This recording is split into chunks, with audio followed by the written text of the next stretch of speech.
We good? All set. Thank you. So welcome, it's Monday, September 30th, and it's 6:32 PM. And this is a session of your Development and Governmental Relations Committee meeting. Here today we have Counselors Sullivan, Devine, and Anderson Burgos, and myself, Givner. And of course, who's just happens to not be on the committee, but is totally present, Counselor Ocasio. Thank you, and sorry about that. I'd like to entertain a motion. Make a motion to accept the minutes of the last meeting. Second. All in favor? Aye. Aye. All right. Make a motion to take item number 9 out of order. Second. Second. All in favor? Aye. All right, item number 9 is, Here you go. thank you. Item 9 is an order from Councilors Bartley and Sullivan that the Conservation Commissioner be invited to attend a future DGR meeting to provide an update on the construction in and around Scotts Tower. Please be prepared to address the issue of water runoff to the pond owned by the abutter at 5 and 15 Lindor Heights. Make a motion to take it off the table for discussion. Second. Thanks. All in favor? Aye. All right, so we have tabled this for discussion with neighborhood or community members, and today we will read a communication from Yoni Glargauer, who's our director in the Office of Conservation and Sustainability. Dear members of DGNR, this communication is provided to update members on the mitigation efforts related to Lindor Heights ponds as discussed at the DGR meeting on June 6, 24. DPW, the Conservation Commission, and I have visited the site a number of times during the course of Mass West's recent effort to install additional permanent erosion control measures. These were designed to reduce the volume of stormwater that reaches the cul-de-sac and thereby reduce the chance of it entering the ponds, and include lowering rim elevation on existing catch basins along the trail, installing broad-based dip and stone leak-offs that direct water in the stone infiltration trenches and into catch basins higher up the trail, lowering the grade of the grass filter strips to stormwater evenly flows over it instead of channelizing, and adding a 2-foot, 2-inch wide stone armament strips along the edges of the trail. We visited the site a number of times during and after rain events to monitor the outcomes since implementation and stabilization of the surrounding site, and noted that the water was neither turbid nor sufficient in volume to overtop the overlooked cul-de-sac. A neighborhood meeting was held on site on August 26 and attended by several members of the Conservation Commission, GZA, Mass West, Councilors Givner and McGrath Smith, and residents. We toured the recently improved Anniversary Hill Park accessible trail site, reviewed recent and chronic runoff challenges for the ponds, and discussed possible measures for improving water quality, including deployment of aeration devices, reducing neighborhood fertilizer use, and considered the value of developing a watershed plan. It was agreed at the meeting that Carrie Dumbaugh of 23 Disco Lane would collaborate with me and other neighbors to research these options and bring forth a proposal for a future or at a future city council meeting. Sincerely, Yoni. I would just like to add that since I was at that community meeting on site, they did go over all these items mentioned here, and I did receive a message from Yoni saying that the neighborhood members will have a proposal within the next week or so, so they were hoping to table this item to a later date. So, any discussion? Just a question. Oh, go ahead, Mike. Councilor Sullivan? I was just wondering if we should suspend, if there's anybody in the audience who would like to address the letter or anything at this point. Make a motion that we suspend the necessary rules to do that. Second? All in favor? Aye. Okay. Would anyone like to speak on this item currently? Yeah, would you like to speak? If you want to say anything in front of the mic. My only concern is Yeah, so Oh, The you have mic to turn on? the mic on and say your name and address. sorry. Sorry. Is it on? Yeah, your name and Okay, address. Kevin Flynn, 5 Lindor Heights. I'm in full agreement with what he said. I'm not debating that issue whatsoever, that they've done the precautionary that you've seen up there. My main concern is how are we going to deal with the damage that has been done to a wetlands, namely my pond. If I was to sell my property now, I would take about a $300,000 hit, okay? Because where it used to be a spring-fed pond, it is now looking like a swamp. The only thing we have going for us in our favor is that the nights are getting colder, because all over Massachusetts, you've got the threat also of the Triple E going. You look out my front window, and it looks like a continuation of my lawn. When it blows off from the wind, it looks like a sewer runoff. You can't see through the water. You used to be able to see. This year, after the major one that happened on December 17th and 18th of 23, and the damage occurred, it just kept going and going and going. And they put what are called silt sacks over the storm drains, and they diverted it into a culvert, knowing that that culvert went under 141 into private property, and more so into a wetlands, okay? My concern is, what are you gonna do to fix that property? I don't want a swamp, I don't want a mosquito field, and I want the valuation of my property back. You can say the anniversary field's done fine. I agree it came out fine. My problem, and I am a contractor, is how they dealt with it in the beginning. You be proactive, not reactive as a contractor. And the damage has been done. I had Yoni there on the 18th. He stood there, he saw it. I've got to go to the culvert. Across the street we go. It's pouring down the culvert, all mud water. He looks up at the owner of Mass West, Max, and he goes, "Hi, Max. I'll be up in a few minutes." My question is, why didn't you do anything about it? The DPW in Hoyoke came forth and put sandbags. Besides that, the contractor didn't jump through hoops or anything. They just allowed it to continue. And now the thing is, oh, it's fine, it's not doing it. That's altogether fine, but what are you going to do about what you did?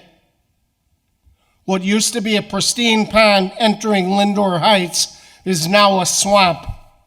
And it affects everybody's valuation of their property. And I want it addressed. I think it should be addressed. Dave Bartley was there. He has, Counselor Bartley, he has videos of it as well. So I'm not hypothetically making this up. We've been done nothing but dodged all the way through. And it's about time that stops. And that's all I have to say. Thank you. Thank you. Thanks, Kevin. And what we're going to do is we're going to table this because we do have a response from them, and we'll add this. They've addressed the problem, which seems to everybody's satisfaction. But the remediation part of what was done in the past, that's why we're going to leave it tabled, so we can get an answer. And I'm altogether fine on that, okay? And if we need, which like East Hampton has, an aeration and a fountain in there, that's altogether fine. But I don't think as a homeowner and all that, the damage that has occurred should fall on my shoulders to pay for the pump and all that, and all of the electricity. The contractor knew it. He's done a lot of work at UMass. He's bonded. It's not his first rodeo. And the city is backed by his insurance. And it's about time this thing gets addressed. Okay. Like I said, Kevin, it was going to stay tabled, and we're going to get some more answers about the remediation portion. Okay, counselors, have a great night. Thank you. Thank you. Thank you. Thanks, Steve. Okay. So make a motion that we table it until we hear from the people on Disco Lane. Second. So the motion is to table this item to October 28th at 6:30 PM. Do I get a second? Second? Second. All in favor? Aye. Aye. Thank you.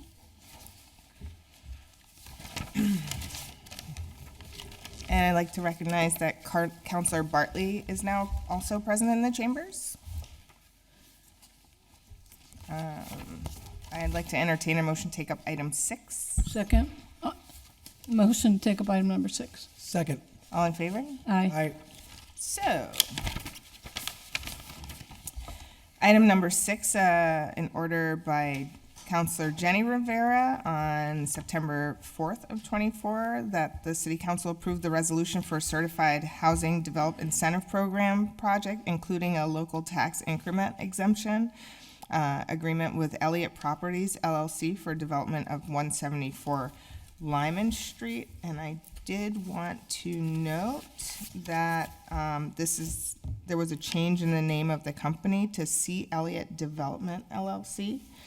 So that will be reflected in anything going forward. C as in cat. Yes, ma'am. And, yeah, so did everyone have a chance to read the attachments to this for this new development at 174 Lyman Street? Just got it. I had the pleasure of meeting with John Dijak, and he explained some of this project to me, and I really appreciate that. Can I entertain a motion to suspend the rules to allow John and the public to speak since the- Second. Motion to do that. All in favor? Aye. Thank you. Mr. Dijak. Across the street from Francie's, and don't be laughing. Good evening, everyone. Don't be smiling. Come on here. Good evening, and thank you for taking this up this evening. I first of all want to introduce Christy and Chris Elliott, who are the folks behind this project. And so some of the councilors might be familiar. Over the last year, we've had 2 other of They these did an similar Alderman projects come forward. It's called the Housing Development They told me. Incentive Program. So what it does is it provides a benefit to developers for market rate housing for future value. So, and it's a 2-tiered benefit. There's a benefit from the local, from the city, and there's an actual substantially, potentially bigger benefit from the state with tax credits and things like that. So, but basically, the benefits don't kick in until after all the improvements are done and the business, so the building gets a certificate of occupancy. So, and please interrupt me if there's any questions, but I'll describe the property a little bit, and then let Chris and Christy add anything. So we got to know Chris and Christy about almost 3 years ago. There was a building on Main Street, 415-417 Main Street. City had a lot of challenges with it, kind of near Nueva Esperanza, that same block. And the company, we put it out for RFP. Chris and Christy submitted a proposal, and it was selected and approved by the council. And they met and I think surpassed their commitment to doing that project within the time allocated. And they did the job the right way. It's a really nice rehabilitation of a building that could have very easily gone the other way and been a more of an issue for the city. But so now, since that project is pretty much wrapping up, I believe it's fully tenanted now. The company was out looking for the next project, and they called our office and said, "What do you know about 174 Lyman Street?" And well, I went to Mata de la Rosa, and I remember it was the paint shop for years and years, and unfortunately for probably the last 20 years, it's sat empty, and it's been really difficult. It's been a real blight on a lot of levels. So, but it is a really good building, and so Chris and Christy started exploring the opportunity there, and through the assistance of doing their proper due diligence, doing environmental studies, doing appraisals, went ahead and purchased the building, and so you know, as this was going on, they were in contact with our office saying, you know, would any of the programs that we might have available match up to their project, and this program came up, and so I think you're pretty far along with the plans and getting the financing in place to do this project, and this program will really help them really be successful, I think. So the idea is to do 14 studio and one-bedroom apartments with a little bit of commercial space on the first floor. The program would only apply to the residential part of the project. I think I read the investment's about $2.1 million is the estimate of the total rehab and cost. And you know, like I said earlier, they do it the right way.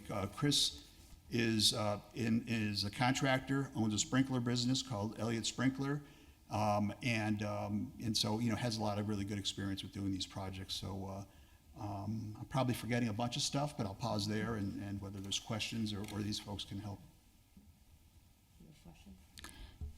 I have just a comment. Counselors? I just think it's great that you're wanting to invest in Holyoke, and we certainly need new housing. So thank you very much. I just want to say for the record, Chris, I've known you years. And so what I'm seeing before me is someone I grew up with investing in the city that we love. So you have my full support. Thank you so much. Yeah, of course. Counselor Bartley, you have a question? Thank you, Madam Chair. Just to the chair, Chris and Christy and John, welcome and thanks for your investment. Of course, the two of you and John for your due diligence. Why don't you just tell me a little bit about the tax incentive, just so we can refresh our memories, John, on how that works, please. So the incentive, as I mentioned earlier, is only on new value, but the proposal put forward, and this was initially reviewed with the mayor to get his support and backing for it.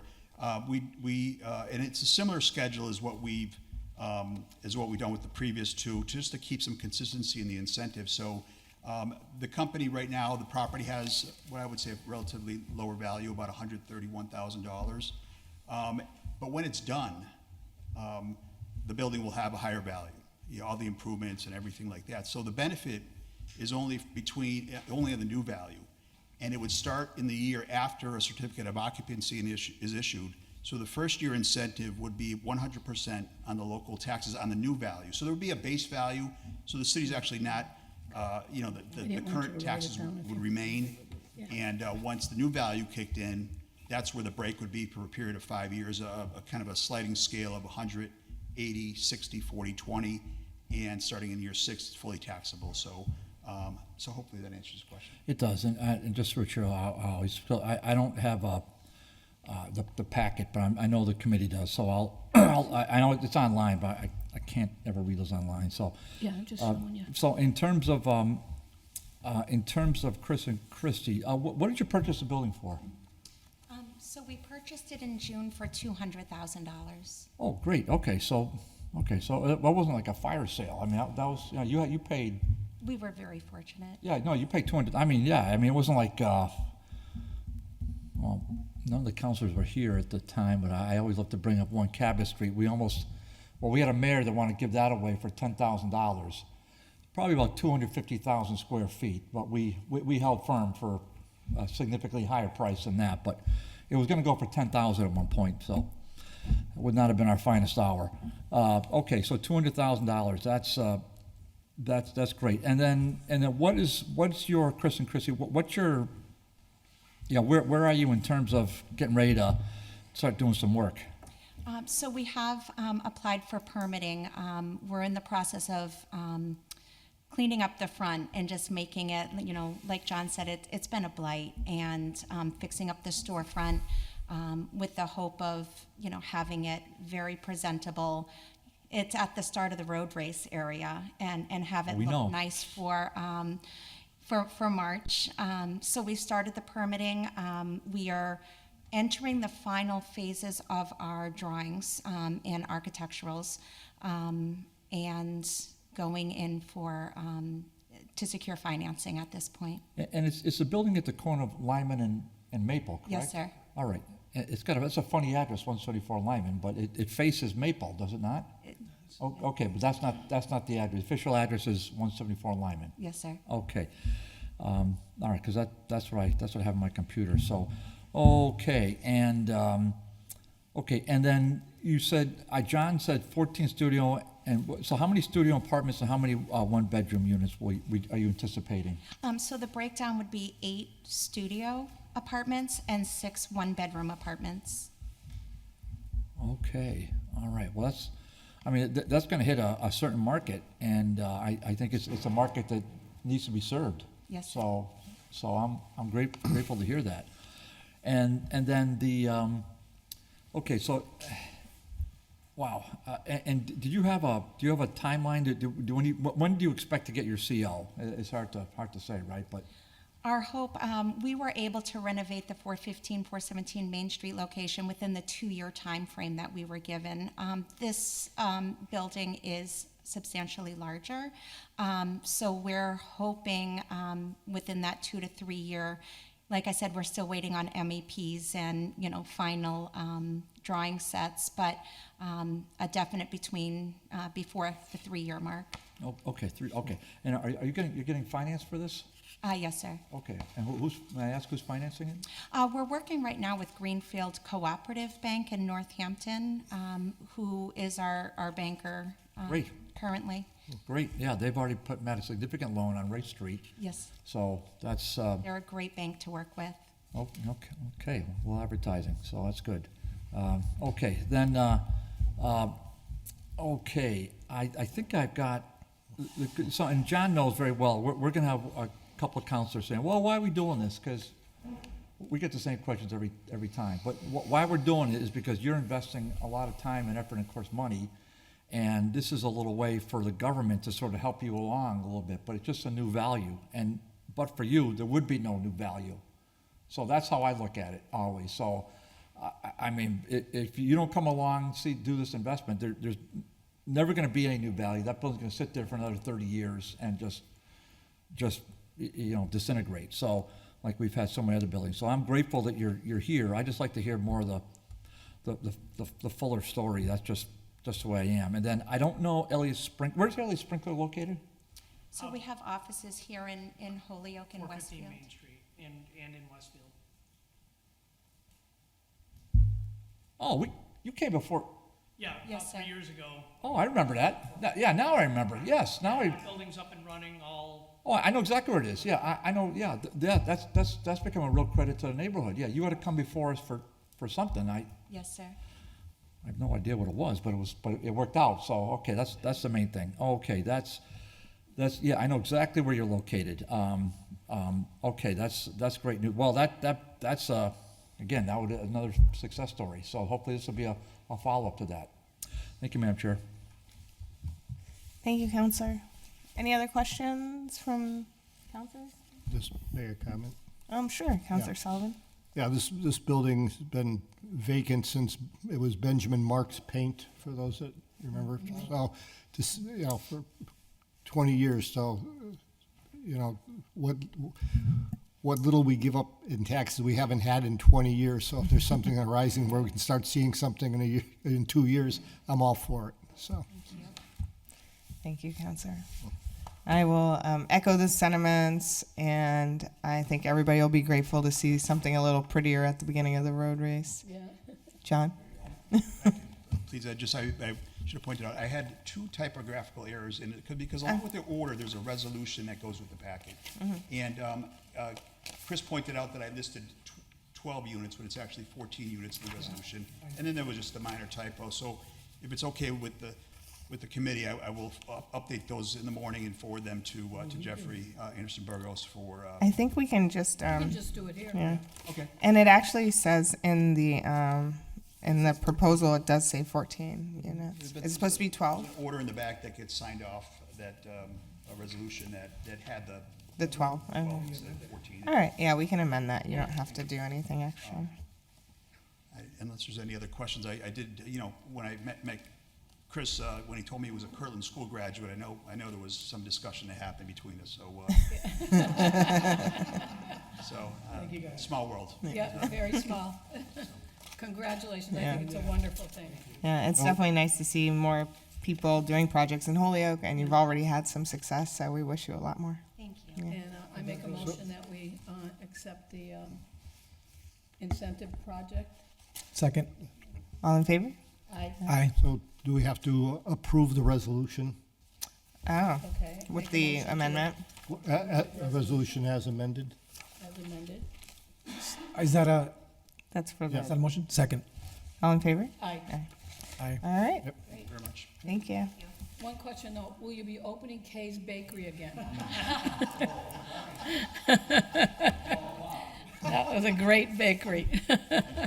Take care. Thank For you. the record, And I that was got a my couple classmate pictures Jimmy put up there. Laptis.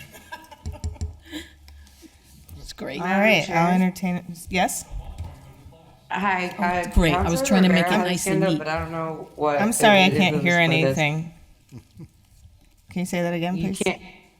You, Counselor Rivera had his hand up, but I didn't know if it was for this or. Ah, Counselor Rivera, I'm so sorry. I did. It was for this, but you guys already closed discussion. It's good. Don't worry about it. Go, baby. That's all right. Don't worry about it. Next I'm time. so sorry. Don't worry about it. Bye. I I'd gotta get also back like to to this. recognize that Podcast Councilors Rivera, Madam President, Tessa Murphy Ramboletti are online. That was awful. Sorry, guys. So, motion to take up item, Motion to take up Seven. item number 7. Second. all in favor? All right? So, item number 7 is sketches for City Council chambers, plan and memo sketches from Marco Crescentini, CCC. Hi, welcome. I'm Marco Crescentini, this is Kevin Rothschild Shea. Hi. And you are, sir? I do have some handouts, Okay. plus I'm logged into the meeting and I can share my screen. All right. Oh, good, okay.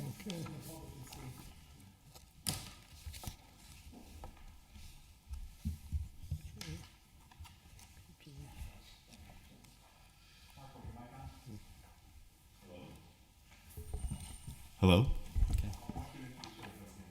Okay. Good evening, everyone. My name is Marco Crescentini. I'm an architect, and I work with Architecture EL. Kevin Rothschild Shea is seated right over here to my left. He's the principal. We were approached by Sean Sheedy last December to look at this project, and we put together a quick proposal. It was originally for a CPA grant. The nature of the project, I believe, has changed a little bit, but we kept our design sketches the same. I'm sharing my screen right now. Okay, good. So I can give a brief overview of what we got. It's for this space, for the council chambers. We did have a site visit with our historic consultant, Brian Lever of Epsilon Associates. And we examined the room and, we tried to understand which parts were necessary to keep and which components in the room we might be able to reconfigure and move around. This is actually a tight room, as big as it is. It's rather tight, and a lot of it is taken up by this, the separation rail. Brian determined that the president's desk and the secretary's desk were not original to the building.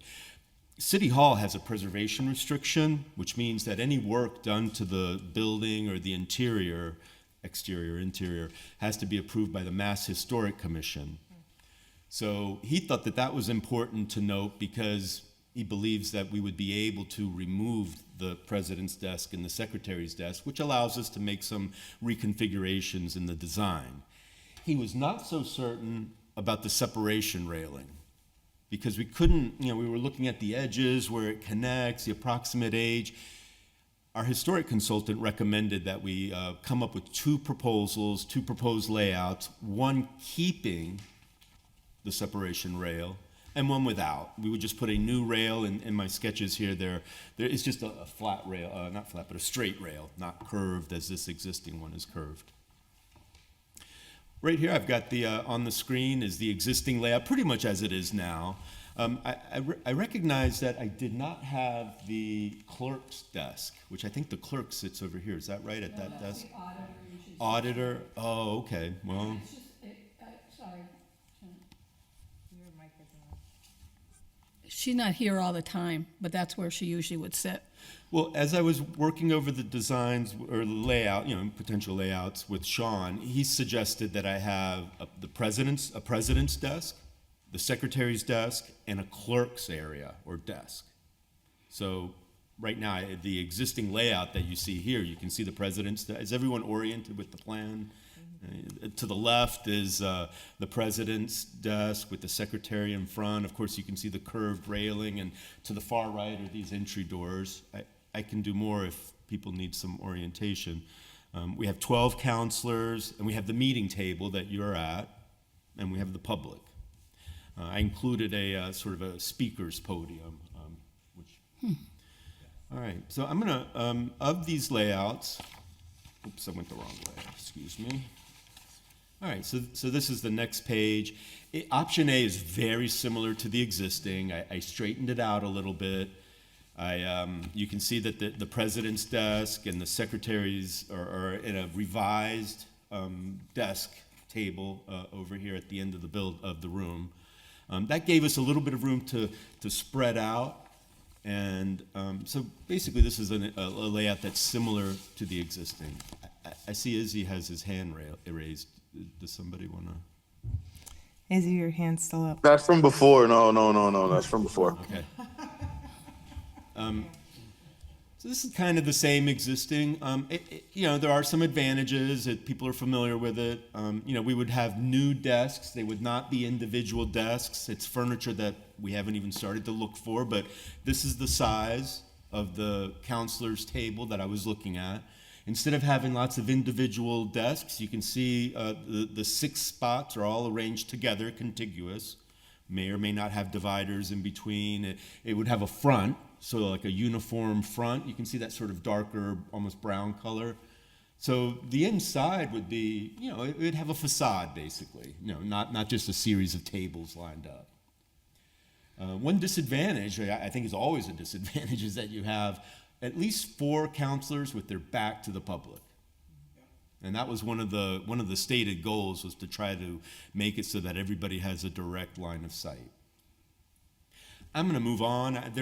So you may or may not have seen, the front has a memo. Mm-hmm. And I've got advantages, disadvantages, descriptions. I'm not going to read that, but I'll try to go from memory as much as I can, and I'll be able to answer questions, and we can come back to this if you like. I'm going to go on to the next one. That's option B. Very similar, but what I did is I straightened out, so I pushed the president's table back a little bit closer to the wall. It's about 4 feet off. And I was able to I straightened out the 2 counselors' arch space, and I made them straight lines.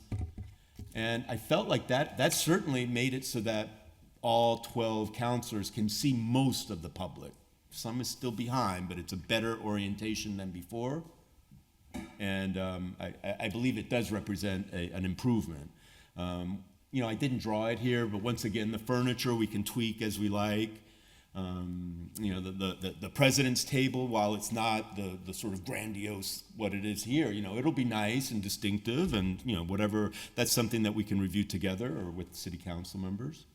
And as you can see in those last 2 options, the existing separation railing is still there.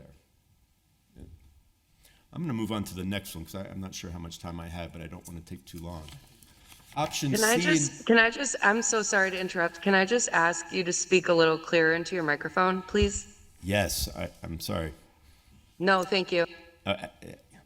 So the options C and D are really completely different because I've taken the separation rail and made it straight. In this particular option, in doing my research, I noticed that lots of municipalities have this arrangement. It's like a giant square horseshoe, and the public is all on one end, and government happens on the other side of the separation rail. In this case, because of the number of counselors and persons involved, this U shape is pretty tight. I had to move the separation rail over. I think this was a reaction to one of Sean's, like, can you do this? So I did this layout. Again, I think the counselors, the president, secretary, all have direct eyesight, and mostly with the public, although I did have to squeeze the public a little bit. Which brings me to the next option, D. And you can see what I did there. I moved the railing to the left, and in this particular case, I didn't say in the previous layout with the horseshoe, circulation was really limited. You're either inside the horseshoe where nothing really happens, or you have to move around the outside.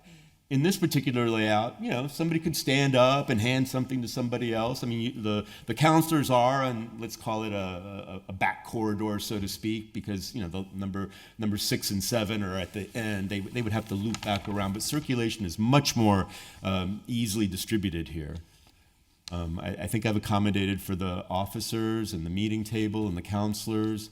The public area is back to about the same occupancy as before. And I want to say that this layout, the real disadvantage that I saw was that instead of being separated from the rail, one counselor is going to have their desk right next to the rail. I don't know if these meetings get as contentious as others, but there's some thought at, I'm trying to make sure that there's a sense of safety. So those are the 4 options. As you can see, 2 of them had the existing rail, 2 of them made a new rail. I think that's it. There are more details in the memo preceding the drawings, and I'm happy to review anything that anybody might have. If you want me to go to a different layout, I can do that. I just am wondering, are we restricted to facing this way? Has there been any thought to facing that way, or that's facing the interesting, window so that there's more room for the public? If I don't know, I think it's important to have That's space funny. for the public. I got to say, I've presented in this room, I've been on commissions, but I've never thought of actually changing the orientation. That's an interesting insight. I could certainly work on a layout that did that. It's not it's not absolutely necessary. I'm just curious. Of course, if we have to keep the separation rail, that kind of pushes us into a different direction. I was keeping into account the changing room in the back here. This door is not active. I guess it could be, but if the counselors wanted to be against this side, they would be near that door. You could potentially have 2 doors accessible to the public.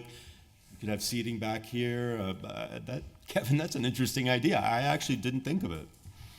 Yeah, it's a curious thought. The depth or the width, and as I sit, the width or the depth when you come in the entrance door does afford the opportunity to create more seating, as the ladder scheme here does present. But it's, that's one of the things that we do, is we like to dig around and test and try all options. To Marco's credit, the core of what we're really trying to investigate here is the opportunity for the counselors to engage or have a relationship equally with the residents, where I think even subjectively by default, I'm not sure if this is where you normally sit, but by instinct, it feels like you're sitting here so you can see the people. And that's what we're obviously working towards as one of the primary goals, all the while respecting the geometry, the architecture, and the history of the space. I think we'd be remiss if we didn't try to show it, even if it showed that it wasn't a great, not a good idea to try. But if it didn't architecturally or geometrically or mathematically work out, it certainly would be a good test. And on the one thing I wanted to point out on the latter 2 schemes that Marco is showing, with the latter being one of my preferred. We want to highlight the change to the president, the secretary, and the clerk go from to a central with a side-by-side versus the kind of tiered hierarchy that we have now and in the first couple schemes. And on the Plan D there, if we rotated the meeting table 90 degrees and turned it so it was left to right, then all 6 individuals that would be seated at the center table would have a direct, or at least a 90-degree view to create eye contact with the public. Whereas in this scheme, 3 have their back, but if we rotate that side to side, just like at the dinner table, everybody could look down the table and or left or right to the president's chair. And just to confirm, so this separation is not historical to this room? It is historical in the sense that our consultant, we went and looked where it was connecting to the wainscot on the wall, because we could tell that the president's desk was not, because of the way that it was installed. We knew that the baseboard was already in. In this particular case, he could not make that determination. And so because it's a historic element, not sure whether or not Mass Historic would approve removing it. And hence, 2 options, one with, one without. Madam President, I see your hand online. And then, Thank you, Madam Chair. Just a quick question or like an observation, but I remember when COVID happened, I believe that's when the benches that we used to have in the public area, those were removed when COVID was happening. And I just remember that when those benches were there, at least, there wasn't a lot of space for wheelchair accessibility. So regardless of what plan I think goes forward, I'm just hoping that with the public space, I'm more partial to option D because it does give more space for the public. But I would just want to say that for the record so that we can remember to make sure we have adequate space going forward. But thank you for all of these options. Thank you. Yes? I will say that while some of these areas look tight, the minimum circulation for the architectural access board is considered here. There's not a turnaround space behind the row of counselors, but the first or second seat maybe could be afforded that. And the public, of course, I left an open spot there where somebody who was wheelchair bound could sit. They could get through the gate. They could maneuver through this layout and into that other room. Thank you so much. Counselor Devine? yeah, if we look at the existing floor plan, and you've got the president, 24 by 80, then the secretary, 24 by 60, I don't see the city clerk in that.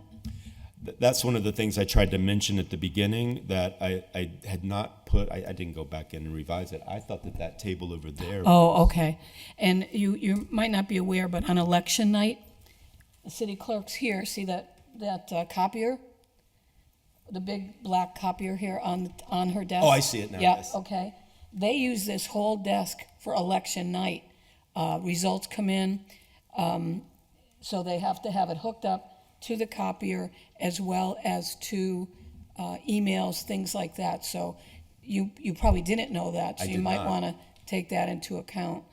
There are a lot of idiosyncrasies here Sure, that I may not be sure. aware of, and I do want to say that this was just an attempt at getting a layout, Yeah. a working layout, and then there'll be a lot of other items to clarify. Yeah, talking about AV. Yeah, I think it's great, and I think you've captured a lot of different scenarios. But that, I just wanted you to be aware of that, and that's why it's so long. And there's usually 2 people sitting here and 1 over at the side on election nights. Okay, so just so you'll know. But other than that, this is really, I'm curious to see how you're going to have 13 people make a decision on this. A unanimous decision. I can see But that. anyways, you did a nice job. Thank you. Thank you. Thank you very Counselor, much. Counselor Bartley? Yeah, thank you, Madam Chair. This is through Chair Marco and Carl and Marco's boss. So just a couple. I'm going to go through this pretty quick. So first of all, this is great. So I thank you very much for your hard work and diligence and putting this in color and really going the extra mile to give us a little bit of a visual. It's a really good template. And I did hear what you said in response to the chair's comment relative to, these are not in stone. These are working documents, so we can provide a little thought or two about how, maybe outside the box, maybe that is the best way. I don't know. I never thought of it myself, but maybe that's having everybody back, the speaker back there. I don't know. A couple things I just want to make sure that I'm clear on. One is the condition of this room cannot be sustained the way all the paint's chipping. So my hope and expectation is if we're going to do something to this room, that we're going to fix these murals and somehow repair what can be repaired. And if can't be repaired, then it should be replaced with something appropriate. Okay, so that we can leave to another day, but I just want to make sure that that's out there. Regarding this whole idea of dealing with facing the public and all that, okay, well, let's just step back for half a second so we're all on the same page. A, we represent the public. B, that door is always I wouldn't open. want to be sitting there. So we do hear from the public. And C, look at the other branch of the government. Government happens where? In the mayor's office, generally behind a closed door. So I don't want to really hear anything about, facing the public kind of stuff and, should we face, okay, we face them. Okay, so, and we deal with the public more regularly than you might imagine. Thank you. As far as procedure goes, we don't address the public. That is forbidden in parliamentary procedure. We're not supposed to talk to each other or mumble off the microphone about each other. We address the president. That's why we face the president. So I want to make sure there's somehow that's kept in mind. That is how parliamentary procedure is been since, the Magna Carta. Okay, so that you talk to the president. I'm not talking to Councilor Smith or Councilor Jones over here. You're not supposed to do that unless you have permission and you suspend rules. But you don't do that. The president's up top. The clerk, the elected official, city clerk, is at the desk in the middle. I like the idea a lot of having a speaker's rostrum here. Now that could be a game changer, and I would be all for that. In terms of the rail, I don't want the rail. The rail's got to stay there. Come inside the rail. We've said that for 100-something years of history. Why don't you come inside the rail? Join us inside the rail.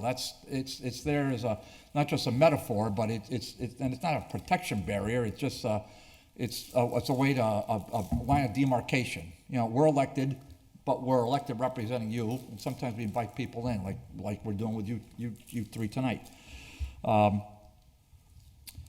If you want to verify something relative to how the room looked, I would hope that at some point, and you've already gone about, I'm not telling you what to do, but my hope and expectation that there would be some kind of possibly of photos of the interior here, which is room 11, maybe at the Holyoke Historical. I have no idea if there's some old time photos of how the president used to be. I've never seen them, but I would love to see them. And if they existed, perhaps I would give you some additional ideas. There'd be the history room at the public library. You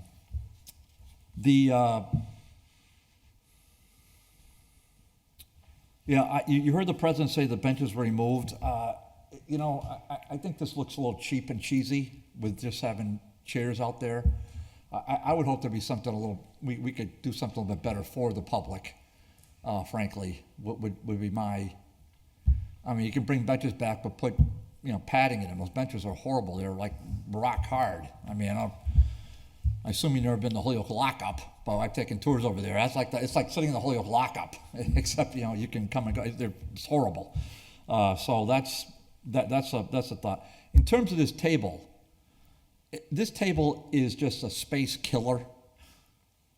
So it would be something of value to think about a way to. I'm not saying we're going to get a foldable card table here. I'm not saying that, but it would be nice if there was a way to take this table and during a regular meeting and just kind of put it in the back. That is not a locker room, by the way.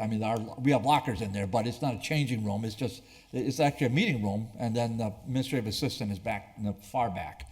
So it would be nice if that table could be you know, I know we use it for meetings, but maybe if there's a way we could maneuver it out, and so we're not so claustrophobic during a larger meeting, which is not the case tonight generally on subcommittee meetings, but regular city council meetings, sometimes they get crowded. And to have this monstrosity right here, and it weighs a ton, I don't know if there's a way to amend that somehow. My last and final point, Madam Chair, is the source of funds. I would think it would be Community Preservation Act. I would think it would be, unless there's grant funds that possibly we could access. And we all know this is not an inexpensive project, but this is investing in the public's building. Everybody comes to City Hall blown away. It's the best looking City Hall outside of Worcester. I mean, Worcester's got a really, really nice one. But look at Boston's. It's as homely as death. And you know, Springfield's got a really nice one too. But I think our interior is a lot better than Springfield's. So, you know, it's an iconic building. It should be treated as such. And I'm not saying we're going to spare no expense, because that's not reality in Holyoke. But we need to face up to the fact that we've got to use, you know, public money to do this. Maybe grant money, maybe Mass Historic can help us with that. But those would be my thoughts for now. Thank you. Thank you, Councilor Solomon. Did you have a question? Yeah, please. Marco, do you have any rough estimates on these different floor plan modifications? No estimates at this time. We were hoping to narrow this down to a couple of options that we could then pursue, and we could then, you know, move on to the next phase of the project, where we would develop schematic designs and then design development, select furniture. We could include a cost estimate within either schematic design level or design development level cost estimate. Yeah, you know, just from your experience, nothing that we ever hold you to or anything, but are we talking 10,000, 50,000, 100? What ballpark are we in? Are we in Fenway or Mackenzie here? I don't think I would hazard to guess. You know, we did include conversations about restoring the murals. That was something that we would do. And, you know, I already mentioned, you know, audio video improvements. There was potentially a mechanical system improvement. I know that there's some registers here in the back. But right now, our first task was to try to get a layout that we could then add to and fill out with details. Okay. Kevin, do you? Yeah, I agree with Marco. I think we'd be remiss in kind of putting a wild guess out there. It would kind of be a disservice to the process. But everything, much of which that our counselor suggested here, will be next steps in terms of the mural repair, restoration, or replacement, furnishings, and like Marco said, sound and audio aids for both the space and for people with differences and abilities.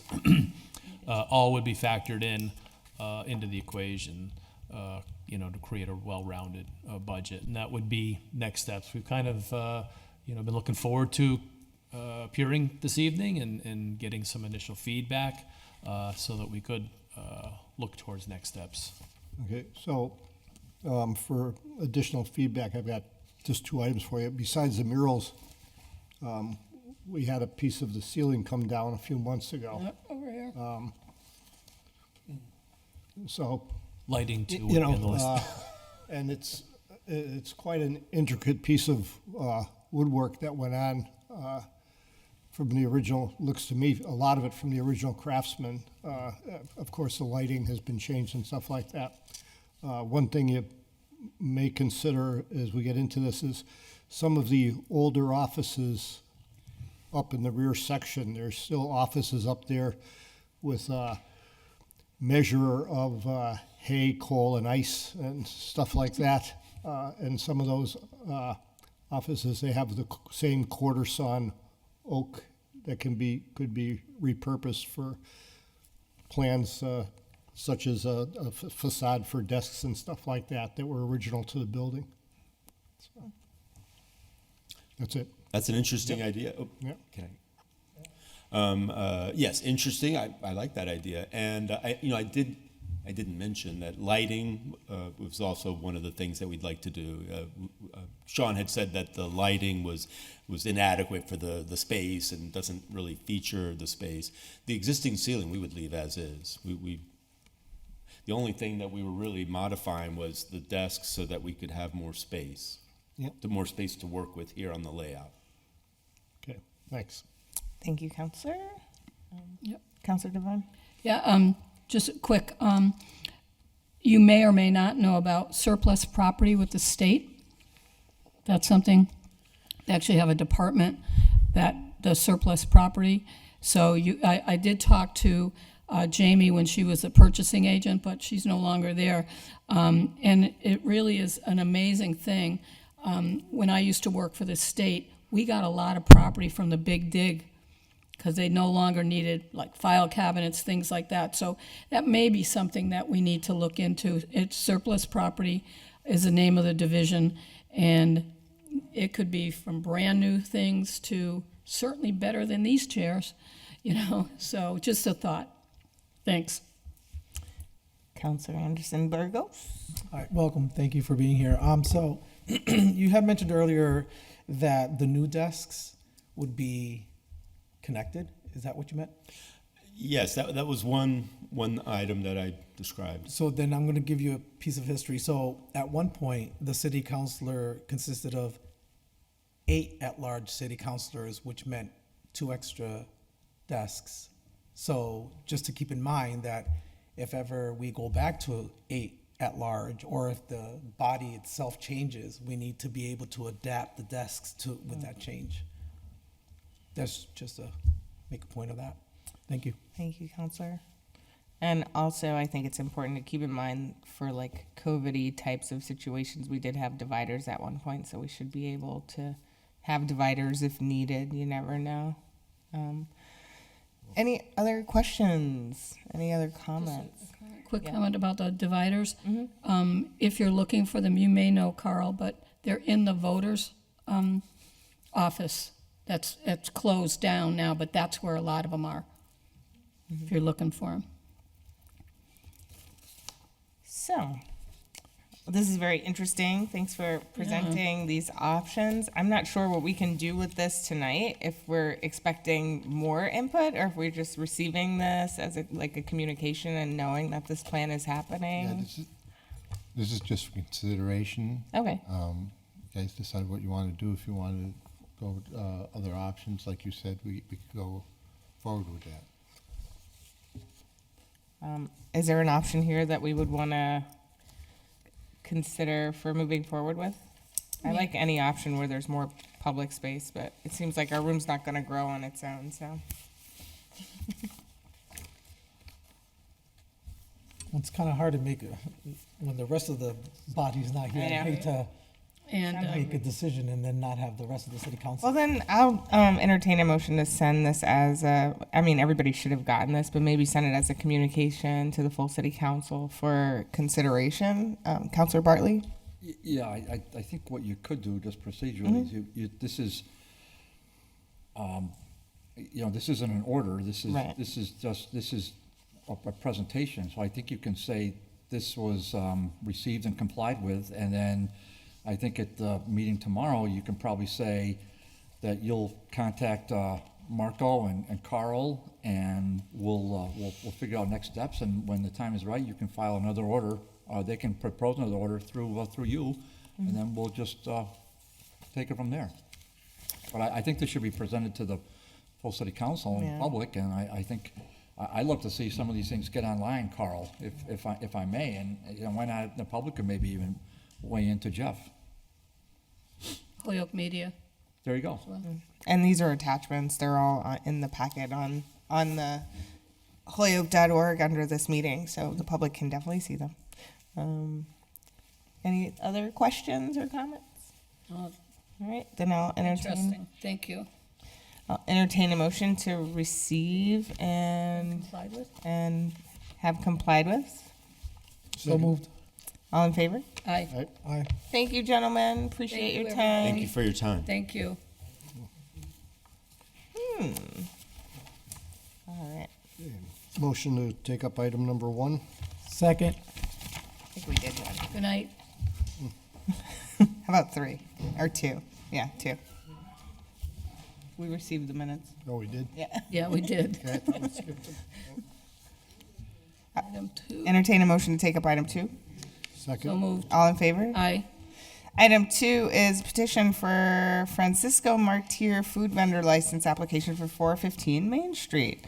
Let me see. I don't see Well, anyone obviously, online for that. Well, we public have, isn't here. yeah, we have some. I know.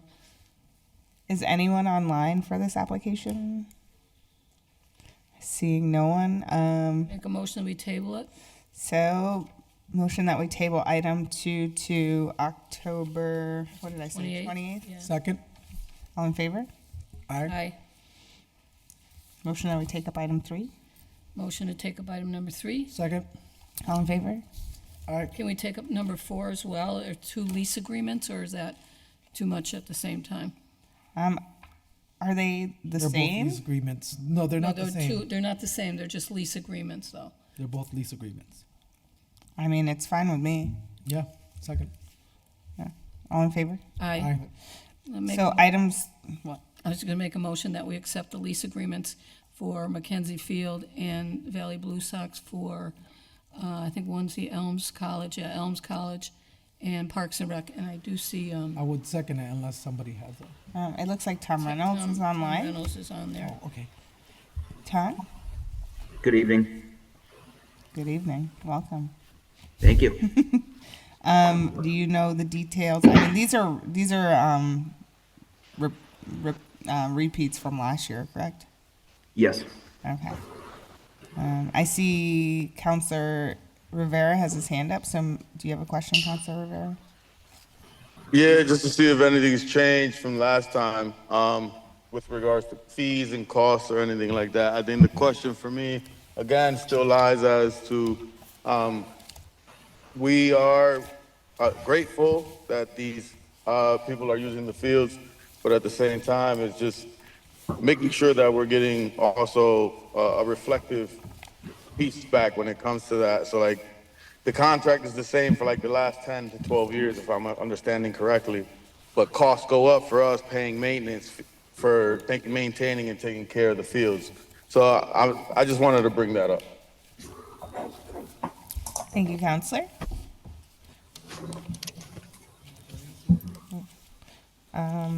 So, have the leases stayed the same, Counselor Bartley? Yeah, I notice Matt Drury is on camera right now, so I'll be kind of quick. So, Madam Chair, what happened here is that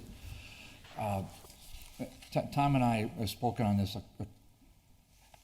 a few times. So this is well after the fact. So these are contracts, and I agree that these should just be approved, and nothing you can do at this point. But this is the meeting that should have happened in April, not get this in August after I complained about it. And, Tom knows this now, and the Park and Rec commissioners know this. So this has anything to do with real property. It has to be approved by the city council, and you're supposed to approve it before the contract's implemented, which is not the case here, either with the Blue Sox or with the Elms. So Tom's on top of that, and I think this is the last year that will occur under Tom's leadership. Relative to the Elms and the Blue Sox, I for one am grateful that they're here and they're using the field and they're bringing entertainment to the city. And I think, but for them, maybe I'm not sure who's using the field. If there was a line out the door to use Mackenzie, then maybe we could make some significant price adjustments. But I don't see that being the case. But I think maybe to be creative, as long as the costs of maintenance are covered and the cost, John Tuig is there, I think, for every ball game from at least most of the innings. I'm not sure if he's there for the whole game, but he's there for most of them. So, and when necessary, they do hire detail officers, and they do a lot for the community too. At least the Blue Sox do. So I would want to tread kind of carefully in terms of I I mean, I'm just glad they're here. We don't want to zap anybody. At the same time, we just want to be treated fairly. And because as you know, the city put in a lot of money into that field and to the repairs of that field. And we did so gladly because it had to be done. But those are bond costs that need to be factored into lease agreements. So to me, I think it can. I mean, I'm sure maybe Matt and maybe Tom maybe want to say a few words. But to me, I think Patty's Councilor Devine's motion is probably the way to go, truthfully, and move these along, and then we'll have a little better system for next year. But just last point, again, we do not negotiate. That has got to be abundantly clear. The mayor negotiates it. In this case, the Park and Rec Commission, I think, and the mayor sign off on it. So we're not to be at the table to figure out numbers or percentages or anything. That is not the city council's role. And we need to really keep that in mind. What we do, however, is approve things or not approve things. And I mean, to approve a contract that already expired is kind of silly, but I made my point on that. Thank you. Thank you, Counselor. So do we have questions specific that need to be answered by either Tom or Matt? Counselor Devine? It's more of a comment. I think Counselor Bartley is correct that the one for the Blue Sox has already expired August 20th, 2024, so they'll be coming up with a new one. The one as far as Mackenzie, it was from March 14th, 2024 through October 31st, 2024, so they'll be doing another one on that, I would assume, Tom. Yeah, the contract with the Elms, they do a stint in the spring, overlaps a little bit with Hoyok High School, around St. Patty's Day they get out there. They're rolling deep through the end of May, depending on how far their season takes them, how well they do. And then they're out of town and they're done until fall ball, which they just started like 2.5 weeks ago, when no one's there in the fall, which is great because it keeps an eye on the place. These guys are working hard and getting it done. Once they're done in the spring, the Blue Sox come in. They're usually about the June 2nd, June 4th date to start. They're there hot and heavy through beginning of August. Depending if they go playoff bound, stuff like that, they're done. So it all works out well in terms of layout, of who's doing what.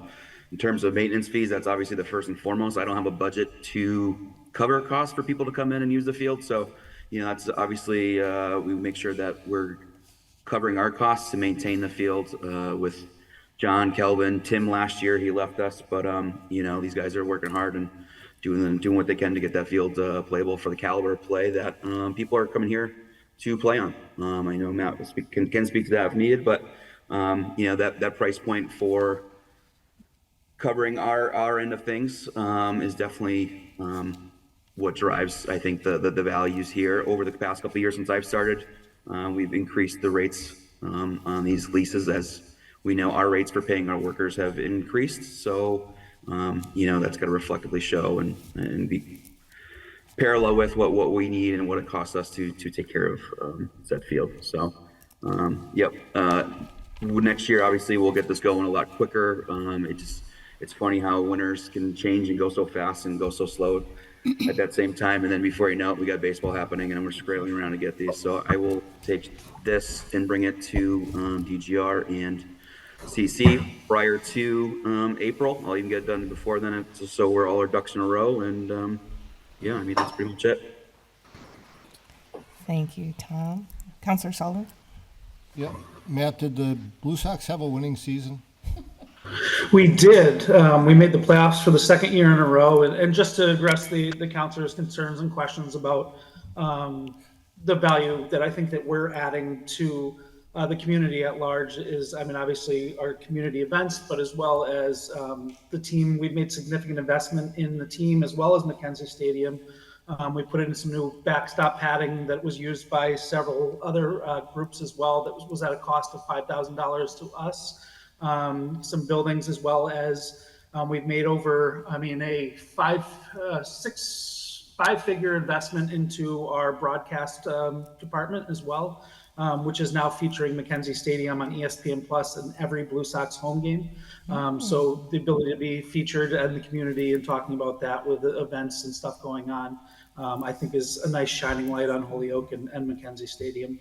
Just talk a little bit about what we do, and obviously we bring the best summer collegiate or best college baseball players from all over the country, and we bring them in. And we actually just had another player who was fairly local signed by the Baltimore Orioles this summer. So it's something that I think is really neat to have Holyoke as part of their path to Major League Baseball, as well as, I mean, like I said, all the people that come out and do, like we say, it's the most fun you can have on a Holyoke Saturday summer night. So that's kind of our goal. Nice, thank you. Oh, that's awesome.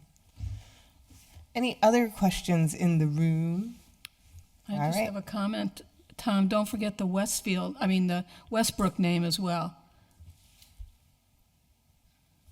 A lot of those around. There are different sports. Or, well, yeah, they're bopping around. I get some in baseball too. Yep. Yeah, they've been baseball as well. All right. So on that motion, Motion to approve? Second. all in favor? Aye. Thank you, gentlemen. Madam Chair, can I? Yes. Point of personal privilege. Hey, Tom, don't leave. Hey, Pete Rose died. Did he really? Yeah, that just came Pete out. Rose. I Just did came out see of the that. I computer. did see that. I just saw that about an hour ago. Wow. Anyhow, just baseball. Right. Moving on. Sorry. Motion to take up item 5. Motion to take up item 5 for discussion? Second. All in favor? Aye.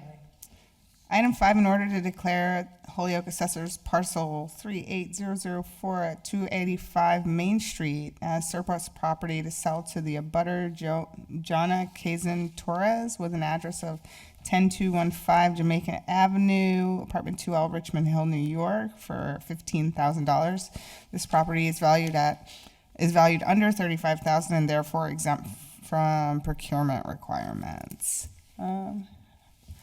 I also don't see anyone online for this item. Did we want to discuss it anyway? Or are we going to table it until someone's present? I Sorry, would like to Counselor just, Sullivan?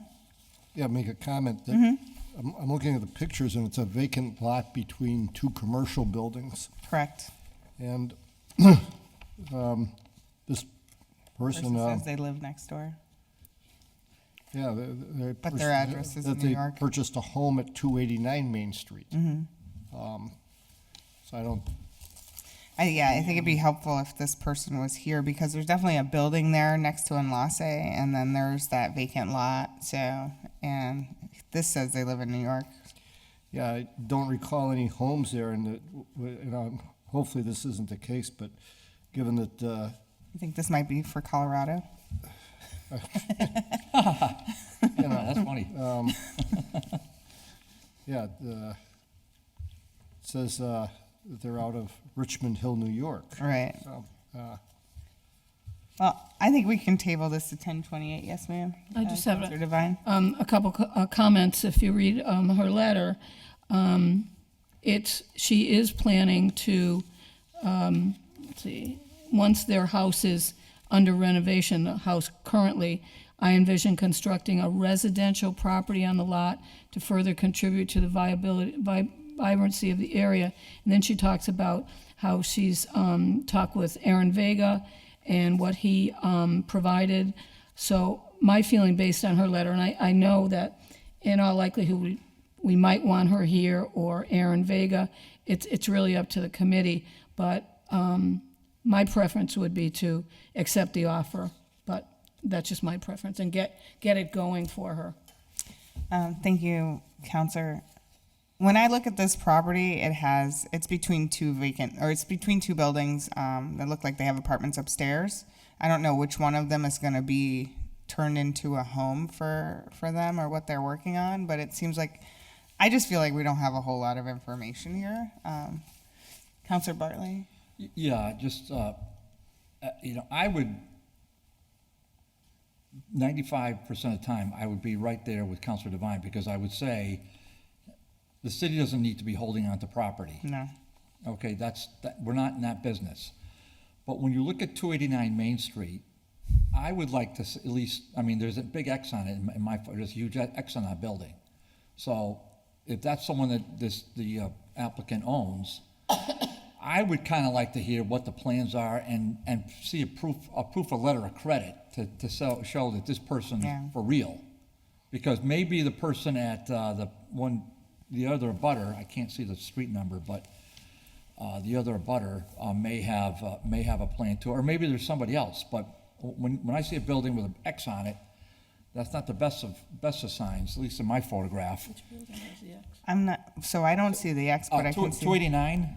Is 289 the building attached to an Enlace, or Yes. is it, okay. Yeah, So that's it's right. this building, Okay. and this is the lot. Okay. But they're clearly two apartment buildings with commercial on the Yeah. front and residential upstairs. And she already owns the building next to Enlace, right? Well, that's what this says, but I mean. Well, so if you look at the top floor, Madam Chair, it's boarded up. Yeah. Look at the second floor, it's wide open, so I'm sure that's not a great scene in there. And then you see the big X behind that. Now, listen, if that building has some love, yeah. maybe it could work out. And if that's the case, put some love into it, and then you Right. could sell her that little other parcel, and but I guess I need to see something. Yeah. So otherwise I'd be off with Councilor Devine because I didn't see this.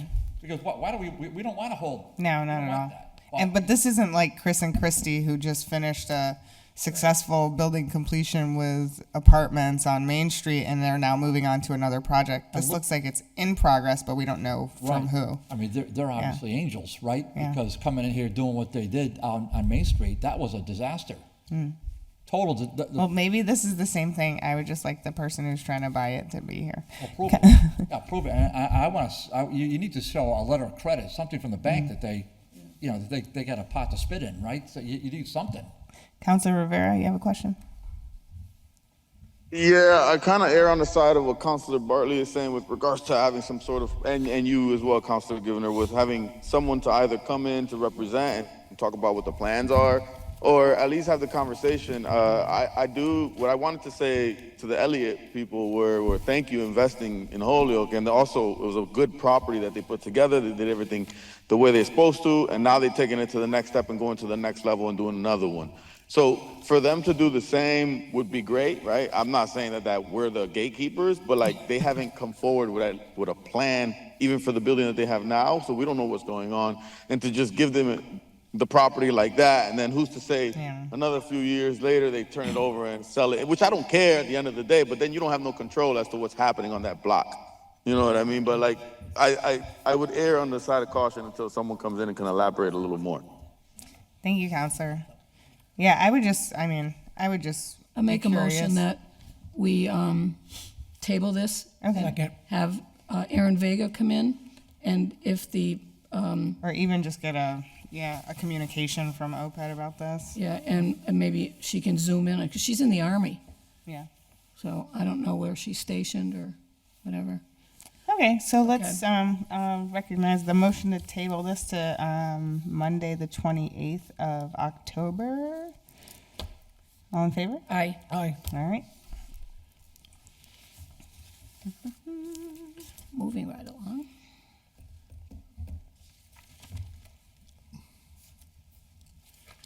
And we did 6, and we did 7, and we did 8 and 9. Did we do 8? We didn't do 8. Ah, 8's easy. yeah, let's do it. Make a motion to table this until October 28th, 2024, as requested by the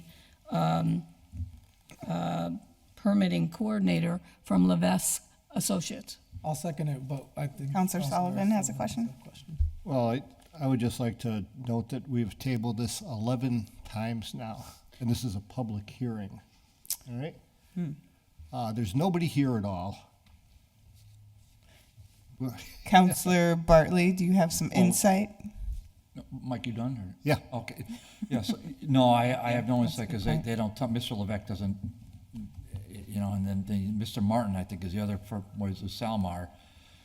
I have no idea what they're up to, but in terms of our procedure, we have to open the public hearing, then you have to open the public hearing, right? So you make a motion to do that. Then you can just make a motion to continue the public hearing to a date certain and a time, which you've already, Do you we need to continue the public hearing? do. Okay. Yes, you do. All right, thank you. I was curious about that.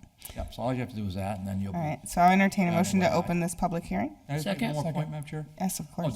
yeah, I agree with exactly what Councilwoman says. This is, silly season now. Yeah. I mean, I'm glad Jeff is keeping the stats on this, because I would never have remembered, but it's very helpful he does that. And Yeah, this is the reason. absolutely. This is slightly embarrassing. I mean, I would hope that we could have a communication with, I mean, I know it's over at South Street Shopping Plaza. We'd love to see development there. But man, I don't know if you saw their plan, and they made it sound, the plan made it sound like that's level ground. That's not level ground, that's like a ski slope. Yeah, there's a You know, lot. That's like skiing down the boulevard in Mount Tom, from the top to the bottom of that. It's nuts. So we need to see a little more solid plan, but at a certain point in time, I mean, Yep. I don't know what point that is, but we gotta be close to it. Okay, great. I have a question for Counselor Bartley. Sure, Counselor Sullivan, yeah. What if we just close the public hearing? And if they really want to continue this, they can refile or something? It doesn't seem like this is going anywhere. Well, you could do that. I think you kind of come into a technical problem, because then then you run into other zoning and considerations in terms of the timeline and all the rest of that. And without them being here, I assume they sent you a letter, which I don't have. I just can't see them The on the planning computer right board's now. still pending. But I'm sure they sent a communication, but somebody from our end, preferably Aaron, really needs to get hold of Mr. Levesque. Are we going forward on this or not? I mean, I think something simple like that would be helpful for the next time. And next time, then you can drop the hammer if you need to. Attorney, So, with note that this is the last time we want to see it, 12 strikes and you're out? Well, they're taking up time. Yeah, all right. It's goofy. So, there is a communication. Okay. It says, sorry? I was gonna say paragraph 2. It says, the DGNR committee had originally continued this item from August 5th to September 30th in order to allow the City of Holyoke Planning Board time to review and vote on the major site plan review application for the above referenced project. Review by the City of Holyoke Planning Board is still pending and has been continued to their 24th, 2024 meeting. A revised site plan was provided to the Planning Board on the 17th, and the board has indicated that they will require further time to review. So I think that's our answer. We have to continue it until the planning board gets back to. Could I ask them. Jeffrey perhaps to check Sure. with the planning board to see where they're at? Because they were supposed to meet on the 24th of September.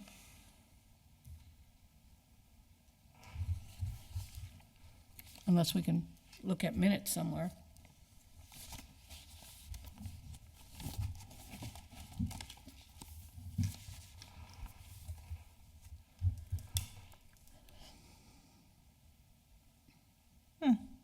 And just so we're clear, I mean, what this committee's gonna do is give them life or not.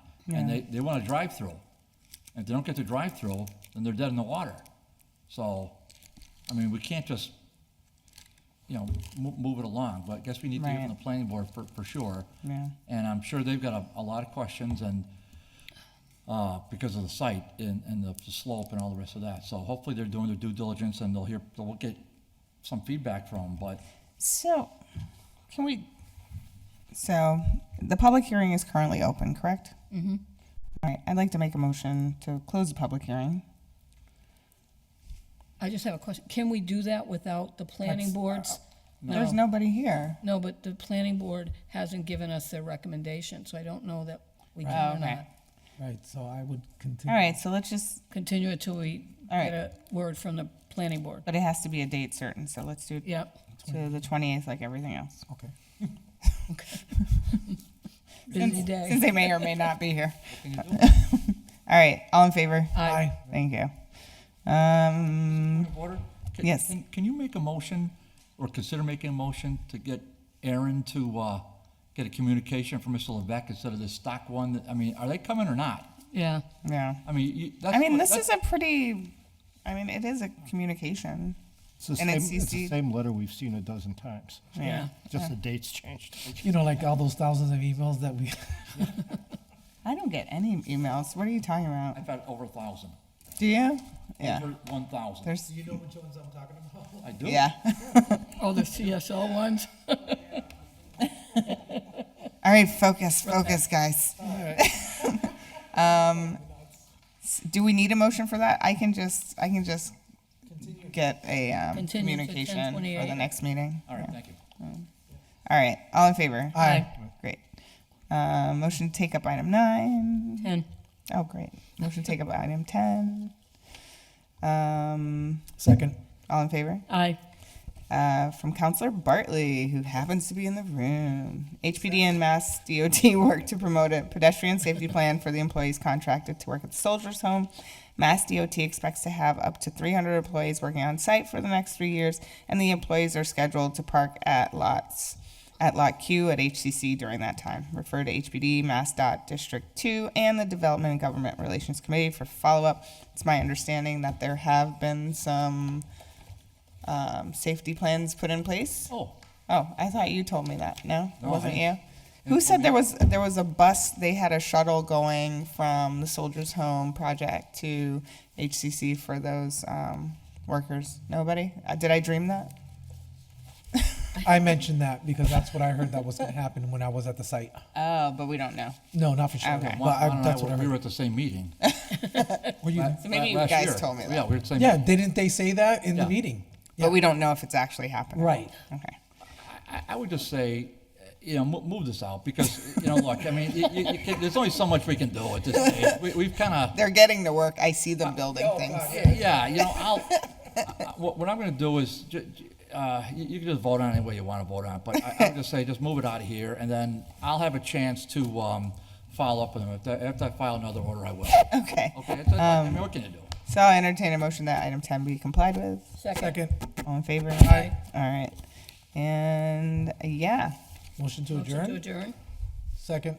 All in favor? Aye. Thank you. Have a great night, y'all. Thank you. Thank you, Jeff. Thank you, Scott.